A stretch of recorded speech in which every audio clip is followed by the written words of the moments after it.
여러분들과 함께 로마서 7장 1절부터 6절까지의 말씀을 살펴보겠습니다. 옛 시대에 사람을 지배하던 대상은 우리가 지금까지 살펴본 바에 의하면 사망이 있었고 죄가 있었습니다. 그리고 오늘 7장에 와서는 옛 시대에 사람을 지배하던 대상이 율법이었다라고 말을 합니다.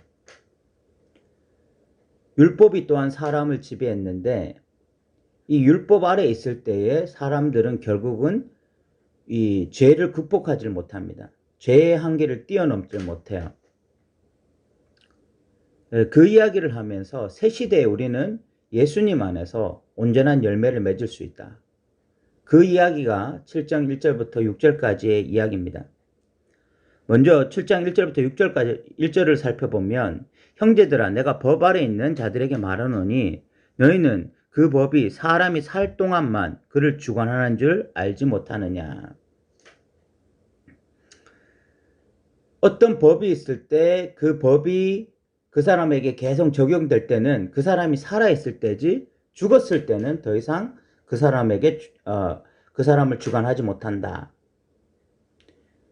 그러면서 이 2절과 3절에 결혼 이야기를 예로 듭니다. 남편이 있는 여인이 그 남편 생전에는 법으로 그에게 매인받으나 만일 그 남편이 죽으면 남편의 법에서 벗어나느니라. 그러므로 만일 그 남편 생전에 다른 남자에게 가면 음녀라. 그러나 만일 남편이 죽으면 그 법에서 자유롭게 되나니 다른 남자에게 갈지라도 음녀가 되지 아니하느니라. 어떤 여인이요, 남편이 살아있는데 다른 남자와 어떤 바람을 피우면 그건 간음이죠. 그러나 그 남편이 죽고 난 다음에 남편 사후에는 다른 남자를 만나도 전혀 문제가 되지 않는 것입니다.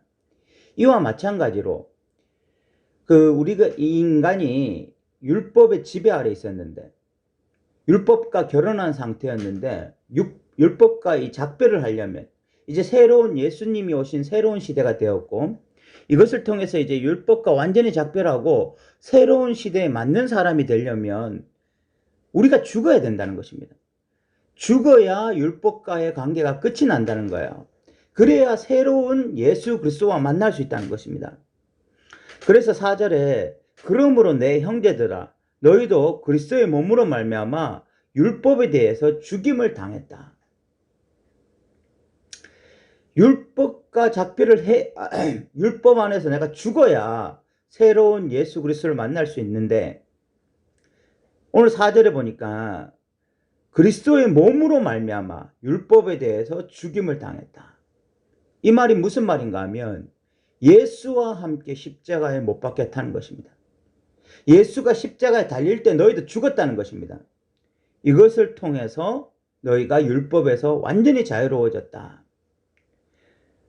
왜 이렇게 율법에 대해서 죽어야 됐느냐? 이는 다른 이 곧 죽은 자 가운데서 살아나신 이에게 가서 우리가 하나님을 위하여 열매 맺게 하려 함이라. 이제 예수와 새롭게 결혼하기 위해서 예수와 새롭게 결혼해야 되는 이유가 뭔지 아십니까? 열매를 맺게 하기 위함입니다. 우리가 좀 착각하는 것은 인간이 착각하는 것 중에 하나가 뭐냐면 우리에게 중요한 건 구원이잖아요. 지옥에 안 가고 하나님 나라에 들어가는 것, 이것이 중요하다라고 생각합니다. 그러나 하나님께서 예수 그리스도를 십자가에 못 박으시고 우리를 동시에 그 십자가에 못 박게 하신 이유는 결국은 우리로 하여금 열매 맺는 삶을 살게 하기 위해서, 하나님의 뜻을 따라서 살게 하기 위해서, 먼저 그의 나라와 그의 의를 구하며 살게 하기 위해서 우리를 구원하신 거거든요. 그래서 우리가 과거 율법에서 지배받던 상태에서 벗어나 이제 예수와 새롭게 결혼하게 된 이유는 신앙생활에서 열매 맺기 위한 거예요. 이것을 조금 더 우리가 살펴보면 7장 5절 말씀에 이렇게 말씀을 합니다. 7장 5절에 보면 우리가 육신에 있을 때에는 율법으로 말미암는 죄의 정욕이 우리를 지체 중에 역사하여 우리로 사망을 위하여 열매를 맺게 하였더니 그 율법이 가지고 있었던 어떤 그 결정적인 한계가 무엇인가 하면 죄를 극복하지 못하게 하더라는 거야. 죄와 싸워 이기지 못하게 하더라는 거야. 율법의 가장 큰 기능이 너가 죄인이다라는 것은 드러내지만 율법이 하지 못하는 가장 결정적인 기능이 뭐냐면 그 사람을 죄와 싸워 이기게 만들고 하나님의 백성답게 살지 못하게 만들더란 거야.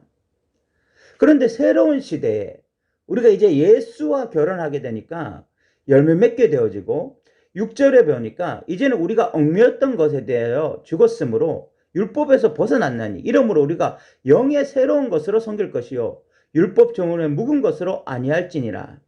영의 새로운 것이라 라는 말은 성령을 의미합니다. 이제는 성령을 통해서 새로운 시대에 예수와 결혼함으로 성령을 통해서 열매 맺는 삶을 살게 되었다. 이야기인 것입니다. 이것은 우리가 지금까지 갈라디아서에서 봤던 이야기와 동일한 이야기입니다. 옛 시대는 율법 아래에 있었고 그 율법의 기능이 우리로 하여금 당신이 죄인이다라는 것을 드러냈지만 우리를 의롭게 살지는 못하게 만들었는데 새로운 시대에 예수 믿어서 이제는 성령을 따라서 열매 맺는 삶, 이 삶을 살게 만들어주는 것이 바로 지금 시대다. 우리는 이제 율법 아래 있지 않다. 예수님 아래 있다. 성령 아래 있다. 이 이야기가 바로 7장 1절부터 6절까지의 이야기인 것입니다. 그런데 많은 성도들이 내가 구원받았다라는 것은 확인하면서 내가 지금 열매 맺으면서 살아갈 수 있다. 내가 성령의 인도를 따라서 살 수 있다. 새로운 시대에는 하나님의 백성답게 살 수 있다. 이런 인식이 너무 결여되어 있는 것입니다. 그래서 마치 지금도 율법 아래 있는 자들처럼 죄를 극복하지 못하고 열매 맺지 못하고 여전히 육신의 정욕을 따라서 살아가는 그런 많은 그리스도인들이 나타나고 있는 것입니다. 이것은 성경을 오해한 것이고 또 잘못된 신앙인의 삶을 살고 있는 것입니다. 사도 바울은 옛 시대에는 사망이 우리를 지배했다. 죄가 우리를 지배했다. 율법이 우리를 지배했다라고 말을 합니다. 이 세 가지 사망, 죄, 이 율법의 특징이 뭐냐면 결국은 의의 열매를 맺지 못하게 하는 것이었습니다.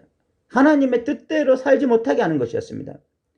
그러나 새로운 시대에는 성령이 우리를 지배하고 예수가 우리를 지배하고 그래서 예수와의 연합이 일어나고 그래서 우리가 이제는 의의 열매를 맺으면서 하나님의 뜻을 따라서 살 수 있는 새로운 길이 열렸다라고 지금 말을 하고 있는 것입니다. 우리는 하나님 백성답게 이제는 열매 맺는 삶을 살아야 합니다. 죄의 열매가 아니라 성령의 열매를 맺어야 돼요. 하나님의 말씀이 온전히 이해되어지므로 이런 성령의 열매를 맺으면서 살아가는 저와 여러분 되시기를 바랍니다. 들어주셔서 감사합니다.